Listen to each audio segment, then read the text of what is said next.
L'actualité laitière de septembre, je dirais qu'il y a de l'optimisme, puis des zones d'ombre. Je vais commencer par l'optimisme. On a aujourd'hui voilà, une production laitière qui reste dynamique au moins en France sur les premiers mois de l'année. Donc ça c'est bien, ça veut dire que quelque part on a une motivation d'éleveur retrouvée, voilà la signification. Ensuite on a du déstockage de poudre qui ont eu lieu sur les premiers mois de l'année, qui se poursuivent là, donc quelque part des stocks de poudre qui diminuent, donc c'est des bons signaux.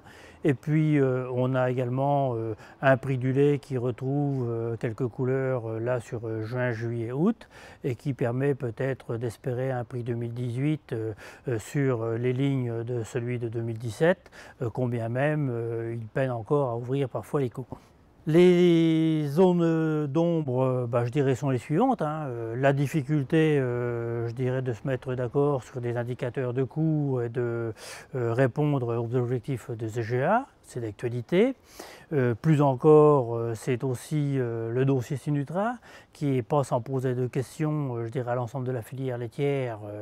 Voilà, et entre autres aux deux opérateurs concernés qui sont Sodial et les maîtres laitiers du Cotentin. Ça veut dire en quoi que le marché chinois est quand même difficile à capter, que cet Eldorado auquel on croyait est pas si simple. Et quand on a un opérateur qui se disait le troisième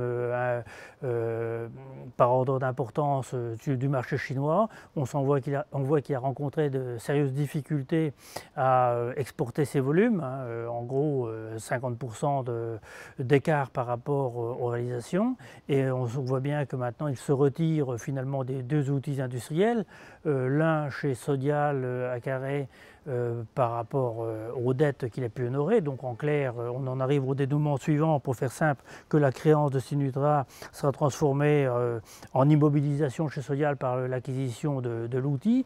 Quant au maître laitier du Cotentin, le contrat est dénoncé. La question qui se pose derrière, c'est comment ces deux structures retrouveront de toute façon le marché pour le plein emploi de leur outil quand ils en sont désormais prioritaires et dépourvus de contrat. Est-ce qu'ils auront les moyens marketing de conquérir quelque part de nouveaux marchés et pourquoi pas revenir sur ce marché chinois sans ou avec un moindre appui de Synutra? Donc ce n'est pas sans poser de questions.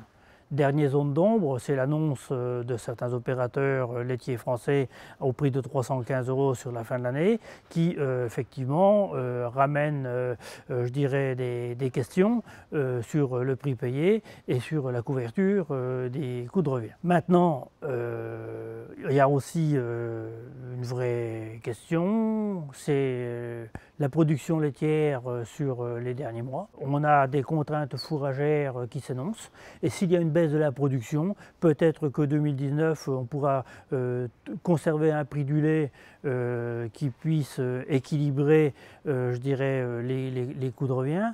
Et au travers de ça, sans doute espérer ou aussi une année 2019 sur la ligne de 2017-2018, combien même faudra rester prudent, car là encore le prix du lait ne connaîtra probablement pas d'envolée compte tenu de nombre d'indicateurs connus aujourd'hui.